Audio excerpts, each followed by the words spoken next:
Jessie, hi, how are you? Hi, I'm doing well. Thanks for talking to me today. Such a pleasure. I wanted to ask you, you've done something really interesting with Joe that we kind of have a theory about, and I wanted to hear what you thought, that in season one and into season two especially, Joe kind of picks up the energy a lot from whoever she's around. And in season one, it was almost like you were dressing almost like David, becoming him in a way, and now you're doing the same thing in season two with Brad. Is this by design? Is this intentional? It absolutely is. It's something that I really am excited about. And I was like bringing up in our fittings and in my conversations with the props department and with Danny Pudi. We all really wanted to make sure that we watched Joe kind of morph. You know, we have this joke that she's kind of like a lamprey. And so she's like a leech in a way where she sucks onto people and then she also kind of becomes them in a way. And that's really fun to play. Danny Pudi and I get matched up in season two, as you know, and Joe starts to learn from Brad. And over the course of the season, she starts to look more and more like Brad. She starts dressing like Brad. She gets the same coffee cup that he gets. And then on top of that, Danny Pudi and I would make an effort to rehearse how we would walk. So our strides would match when we walked down the hallways and different ways that we could use our hands so that I could be mirroring him in scenes. And all those little moments I find delicious. So what is your entry point? Because the way you play Joe, even from the start, is so interesting that you have that element, the lamprey element to the character, but certainly in Everlight, we see a very different side of you. What do you kind of grab onto? What do you build as your starting point for the character? Well, the character was really wide open when I came onto the show. I auditioned for all the female characters and they just couldn't really find the right spot for me. And then I've been told that McCarthy, our casting director, really advocated for me and said, I think she fits in this show. I think you just need to figure out the right way to use her. And so they created Joe with the intention of having me play that character. And so I remember early on being told, like, you know, we already broke season one, so we're squeezing this extra character in there. We're not totally sure how much we're going to be able to use of you. And I was just thrilled. I was like, I don't care how many pages I'm on. I love this crazy character I get to play. I do remember initially being like, so wait, you wrote this for me and she's a psychopath? What do you guys see in me that I am not aware that I'm giving off?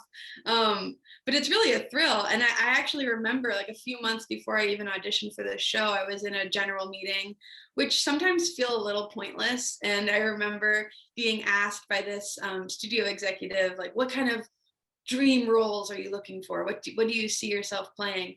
And I was like, oh, whatever part you want to give me. And then I realized, like, well, I guess something I would love to do is to play like a really cute villain, someone who kind of comes across as like a sweet girl who maybe grew up on a farm, but she's got like ulterior motives. And so I remember when I first started to really sink my teeth into Joe, feeling like, oh, right, this is exactly the thing I said I wanted to do. And I love playing that dichotomy. My tongue is not warmed up. I love playing that dichotomy. Oh my God.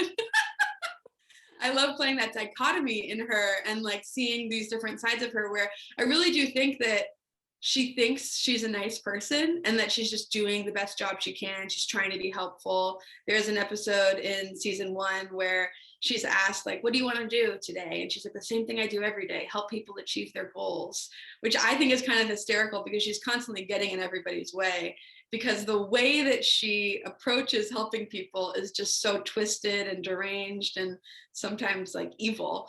And then in season two, we kind of see where that takes her further because she's addicted to power. And she realizes pretty early on in season one that the person she's been hired to assist has close to no power. And so in season two, she starts trying to figure out who the right next person to latch onto is in her effort to gain more and more power. The Everlight episode in particular, did you kind of have this character already existing? Did you play on sort of something you've been working on? What came out of that episode in particular for you? No, I saw that on the page and I knew I had a lot of work to do. I remember in one of the initial scripts, I had way more fighting. And so right off the bat, I was like, oh, I'm I'm not a fighter. I haven't done fighting since I was in like theater class and I was playing around with like a dagger and a fake sword that was like covered in foam, which isn't very different from what we actually end up doing in Everlight. But I also have a history of a knee injury. And so I did a lot of physical preparation for this episode because I just wanted to make sure that I wasn't going to slow down production in any way by getting injured or feeling sore. So I started like 3 months out. I started training with Rob McElhaney's trainer, Aaron Byen, and we just did a lot of like strength training so that I would feel physically capable of charging into these fight scenes that we have.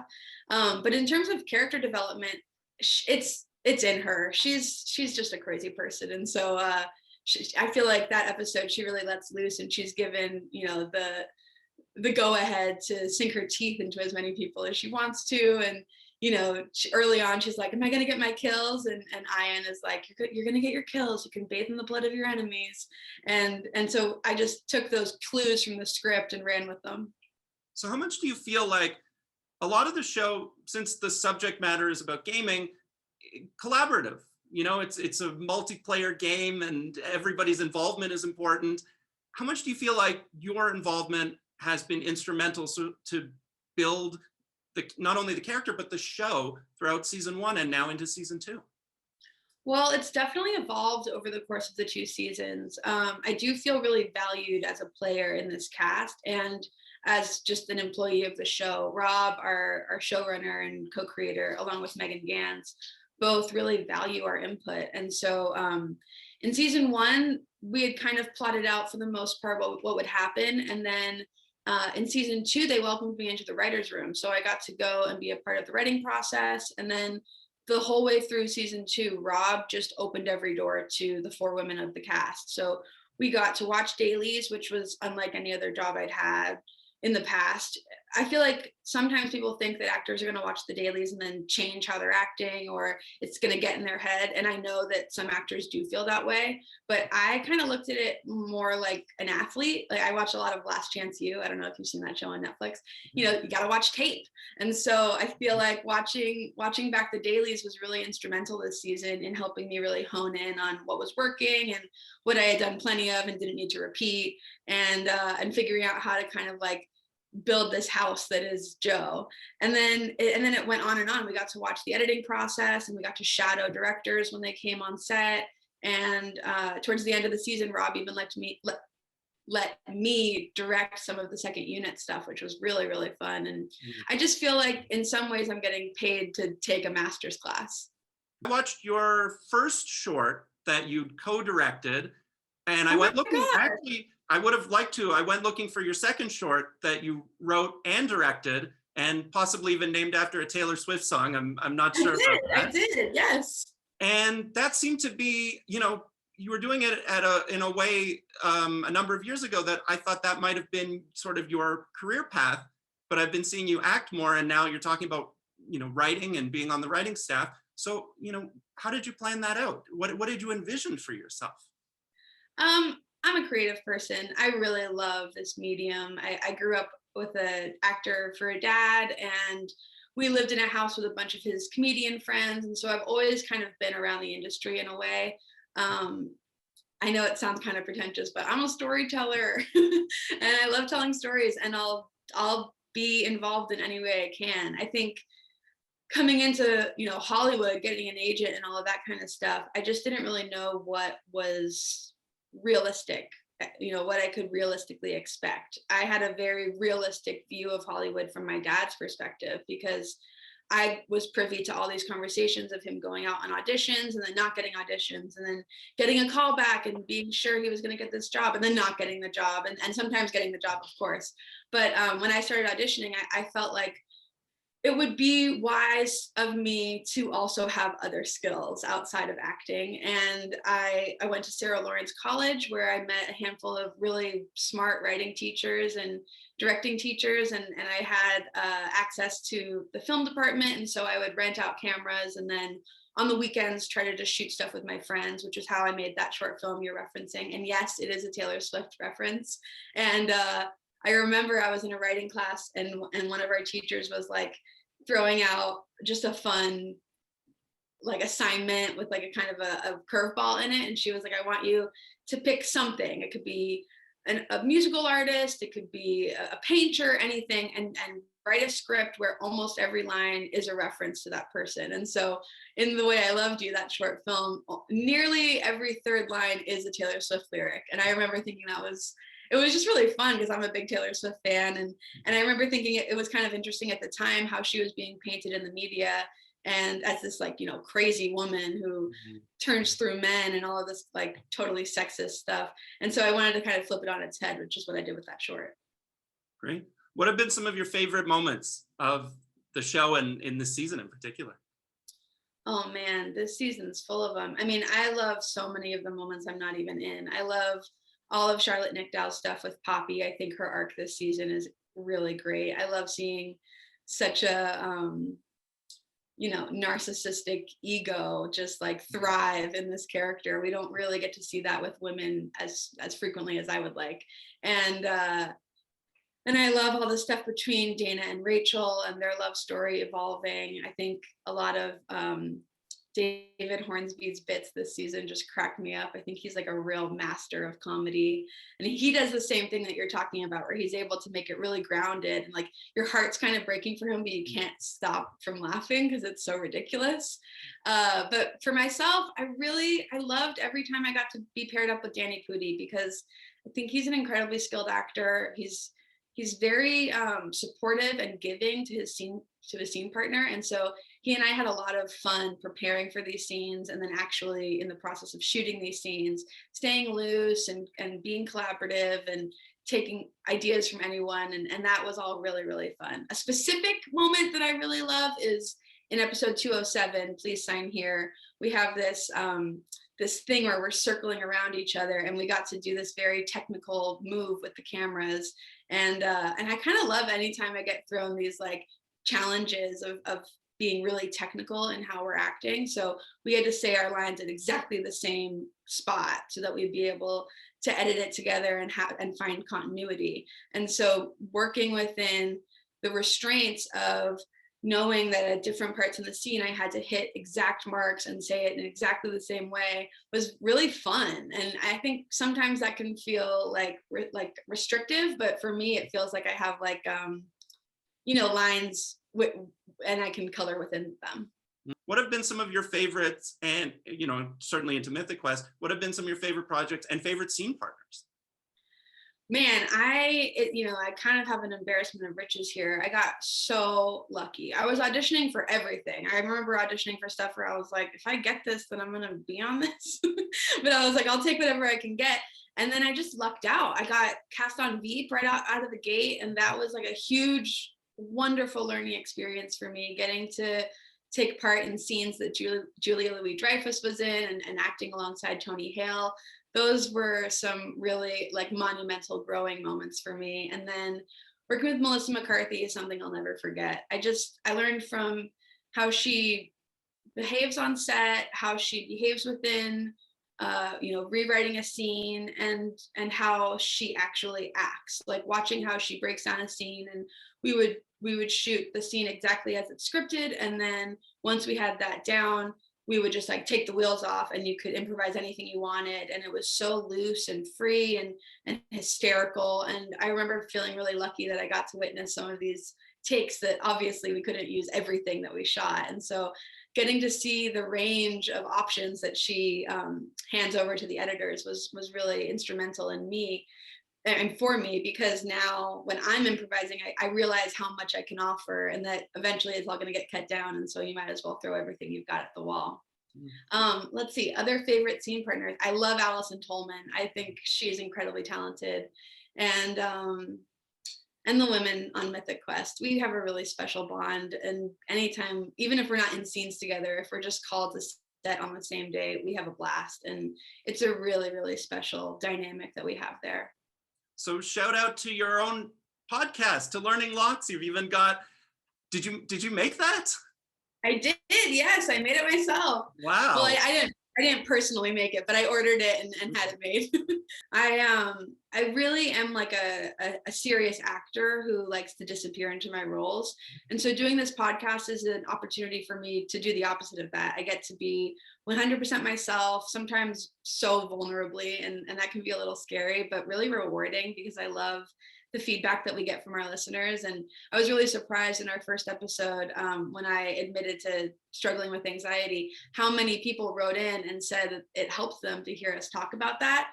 Because I didn't anticipate that being the response. I, for some reason, thought people were going to be like, "Oh, brother, this girl's having a hard time," but it was the complete opposite reaction. And yeah, I mean, for Bree and I, we're both really curious people. We have been for the decade that we've been friends, and so we go on cool trips and we participate in these like seminars and things, and we've gone on all these like weird adventures, and I just started to feel like there's something here that we could actually share with people. And so Learning Lots is our effort to go further in our curiosity and also open it up to a wider audience. When you were shooting the quarantine episode, that I read that you disinfected like 100 individual ping pong balls, and to be able to like that ending with the Rube Goldberg device, how do you get that to work? How did that actually happen? And did it feel different shooting a show that you were like at home for? Yes, absolutely. Well, first of all, we had started shooting season 2. We were like 2 or 3 days into shooting season 2, and I remember Danny Pudi and I were in the middle of a scene, and Rob came through that bullpen, and he stood up on the steps that Ian usually stands up on, and he told us, "Guys, we're gonna have to shut down production, and everyone's gonna go home for 2 weeks, and hopefully we'll see you after that, and we'll keep you posted, and everyone's gonna get paid," which I really think is admirable of him to have prioritized. And then obviously 2 weeks turned into 5 months, and for the rest of the world much longer, but it took us 5 months before we were able to go back to work. And in those 2 weeks, I remember the sense of the unknown being kind of like suffocating and just really terrifying. We didn't know for sure if we would get to go back to work. I had friends whose shows were getting canceled, and I desperately wanted to go back because I love Mythic Quest. So then I don't know how soon it was, but I remember feeling like it was nearly immediate. I got this call from Rob, and he was like, "Hey, I want to shoot a little test to see if we could potentially shoot scenes remotely. Can you get on Zoom right now?" And so I was like, "Yes, absolutely." And so we all got on Zoom and we started trying to figure out how we would do this. I remember Charlotte Nickdow had some really awesome ideas about how to avoid bleed by wearing headphones. And this was all before we were doing Zoom interviews and all these kinds of things. And so it was really like, it felt like guerrilla filmmaking from our own homes in a way. And then I don't know who came up with the Rube Goldberg idea, but it's brilliant. And it's one of those things where it's like, I can't take credit for that, but I'm thrilled that I get to be a part of it. And they mapped out how we could have this ball travel throughout a Zoom conference and create a Rube Goldberg throughout an entire Zoom call. And then each person got this package delivered to their house with like really strange props. Like I had 2 golf clubs and a yoga mat and this like big piece of plywood, and it was, for the most part, it was all glued down, but then we also got sent like a snow shovel on like a really long pipe, and then a huge garbage bag of ping pong balls. And this was like at the height of everyone being told that they had to disinfect everything, and so we were wiping down our groceries, and I had a rash on my hands from washing my hands so much. And so I remember seeing all these ping pong balls, and I was like, these have to be sterilized. And so I sat out on my front porch with my fiance, and we wiped down every single ball. And I remember at one point our neighbor came out, and he was like, "What are you guys doing?" And Max was like, "She's on TV. We're gonna make a show, and we're gonna do this fun thing where all these ping pong balls are gonna drop on her head, but we have to wash them off first." And our neighbor does not think that I'm a working actor. I think he thinks that we're a little crazy. And so he was like, "Okay, have fun." And I still to this day, like, he's the one person I really want to prove to him that I'm an actor, because I think he just thinks we were cleaning off ping pong balls for the heck of it.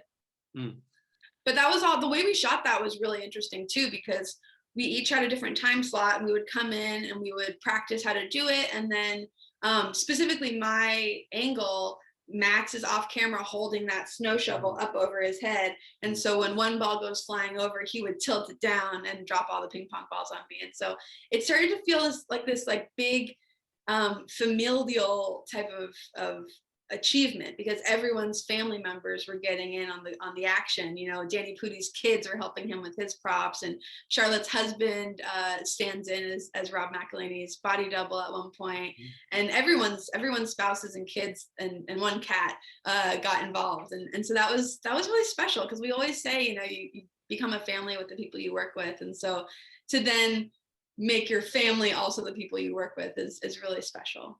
And that one of the goals at the end almost was like getting F. Murray Abraham's Zoom to work in real life and his character on the show, because I certainly wouldn't have known how to do it. Yeah, no kidding. I mean, that was a real life thing that was happening too.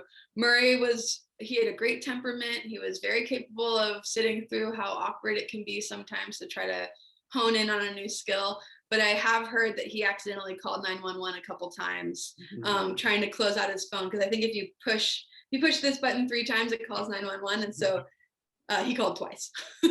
So I just want to ask you lastly, this season, I don't think I've seen a show that has, you know, since you had the quarantine episode, Everlight getting back to work, which is already up, and then into this season, it feels like you are going back to work on the show and in real life and in strange times. How does that feel for you? And how does it feel that the final step, that people get to see these episodes and really vibe to them? You know, it's something I'm endlessly grateful for. I remember when we wrapped that quarantine episode, just going right back to that feeling of like just the complete unknown and anxiety, really. I was scared about what this was going to lead to. And I kept saying, are we going to do another episode remotely? Can we just do something else? And Rob was really committed to figuring out the safest way to get back to work. And so we got a team of people, this health and safety team called CETA, and our Dr. Fung led the troops, and we figured out a way to do it. And I just remember being elated, getting back to work and getting to be around all these people that I really, truly love, and making a show that I love. I'm a fan of the show. So like I was saying with Melissa McCarthy and watching her shoot, there are just these days where I'm like, soaking up every minute, because I know every minute doesn't actually end up on TV. We only put the very best on TV. But yeah, then eventually getting to share it with people and getting the response is really rewarding. I love the kinds of things that our fans come up with, the memes they put together, and these like bizarre in jokes. It seems like there's like a community of fans that have come together on Twitter, and I secretly find myself sleuthing there all the time.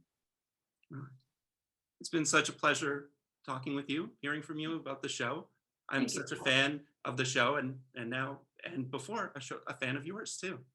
Thank you. It was really nice to meet you.